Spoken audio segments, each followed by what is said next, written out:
என் அன்பு சொந்தங்கள் அனைவருக்கும் இனிய கிறிஸ்துமஸ் நல்வாழ்த்துக்கள். நான் உங்கள் ஃபிடல் பிரவீன் வழக்குரைஞர் பேசுறேன். ஒரு ஃபாதர் ஒரு வீடியோ ஒன்று பார்த்தேன். ஒரு ஃபாதர் பிரசங்கத்துல பேச வேண்டிய ஒரு பேச்சாவே அது இல்ல.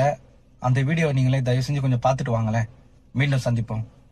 நானும் ஆஸ்ட்ரோபிசிக்ஸ் எடுத்து படிக்கிறேன் என்று குட்டி பையன் சொல்றான். நம்ம பிள்ளைங்கள்ட்ட கேட்டு பாருங்க, நீ என்னவா போற? விஜய் ரசிகராக போறேன்.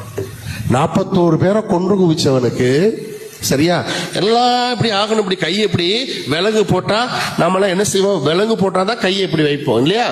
இந்த தலைவர் கையை இப்படி போட்டுக்கிறாரு, நான் ஏற்கனவே விலங்கு போட்டிருக்கேன் என்று காட்டுகின்ற அவர் பின்னால் செல்லுகின்ற கூட்டம் அதிகமாக கொண்டிருக்கிறது. நான் விஜய்க்கு எதிரி இல்லை, ஆனால் சினிமா நடிகர்கள் மீது நம்முடைய இளைஞர்கள் குழந்தைகள் எல்லாம் ஏன் போய் கொண்டிருக்கிறார்கள்? கேள்விகளை கேட்க வேண்டும். பாரம்பரியம் என்பது இன்றோடு நேற்றோடு முடிவது அல்ல. அது ரிலே ரேஸ் மாதிரி, அது தொடர்ந்து கொண்டே. வணக்கம். பார்த்தீங்களா அந்த வீடியோவை? ஒரு தனிநபர் தாக்குதல் நடத்துகிறார். எந்த ஒரு திருச்சபையிலும் சட்டப்படி தனிநபர் தாக்குதல் நடத்துங்க அப்படின்லாம் யாரும் சொல்லி தர மாட்டாங்க. எந்த பிஷப் அவர்களும் சொல்லி தந்து இந்த மாதிரி செய்யுங்க, இந்த மாதிரி பேசுங்க அப்படின்லாம் சொல்ல மாட்டாங்க. மக்களுக்கு நல்லதையே போதிக்கணும், கிறிஸ்துவ பத்தி போதிக்கணும், அப்படிதான் சொல்லி கொடுத்திருப்பாங்க. 41 பேரை கொன்றோம் அப்படின்னு சொல்லிட்டு ஒருமையில பேசுறாரு. விஜய் அப்படின்னு சொல்லிட்டு ஒருமையில பேரை சொல்லி அவன் இவன் பேசுறாரு. இதுதான் நாகரிகமா? இது நீங்க பேச வேண்டிய அவசியம் என்ன இருக்கு?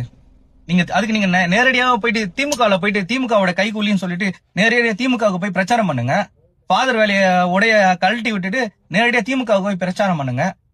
எப்படி நீங்க ஒரு 41 பேரை கொன்றோம்னு சொல்றீங்க? சிபிஐ விசாரணையில் இருக்குது.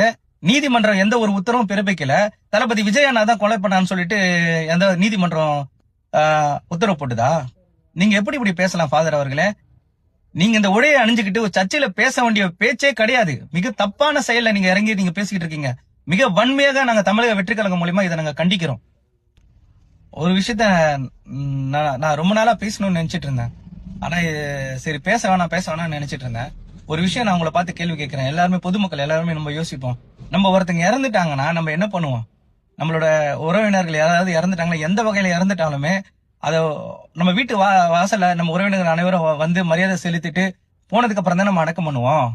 நைட்டு இறக்குறாங்க, நைட்டே போஸ்ட்மார்ட்டம் பண்றாங்க, காலையில் 7-8 மணிக்குள்ள ஸ்ட்ரைட்டா போயிட்டு எரிச்சிடுறாங்க, இல்ல புதைச்சிடுறாங்க.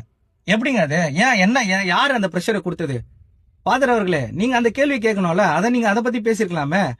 நீங்க ஒரு நல்ல ஒரு உண்மையா நீங்க போதிக்கிறீங்கன்னா, அந்த மக்களுக்கு நீதி வேணும்னு நினைக்கிறீங்கன்னா, அந்த மக்கள் இறந்த ஊர்ல கரூர்ல உங்க பங்கு சந்தை உள்ள திருச்சபையில விசாரிச்சு பாருங்க. இல்லையா நேரடியா களத்துல போய் நேரடியா நீங்க விசாரிச்சு பாருங்க.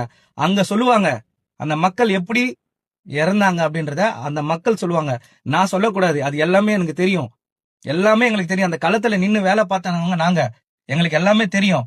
ஆனா நீங்க இப்படி அபாண்டமா பழி போடுறத பாத்துக்கிட்டே சும்மா இருக்க முடியாது. ஓகேங்களா? அவன் பேசினாங்க, இவங்க பேசினாங்க, கடைசியில பார்த்தா திருச்சபையிலே பேசிட்டு இருக்கீங்க. மக்கள் எல்லாம் என்ன நினைப்பாங்க?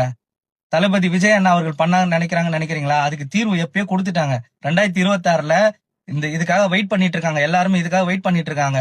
ஃபாதர் அவர்களே, நீங்க நேரடியாக திமுக அவர்களிடம் போயிட்டு நீங்க இந்த ராஜினாமா செய்து விட்டு இந்த ஃபாதர் உடைய கழட்டி விட்டுட்டு திமுக அவர்களுக்கு நேரடியாக பிரச்சாரம் செய்ய இறங்கி விடலாம் என்று இந்த ஃபிடல் பிரவீன் கோரிக்கை வைக்கிறேன். நன்றி, வணக்கம்.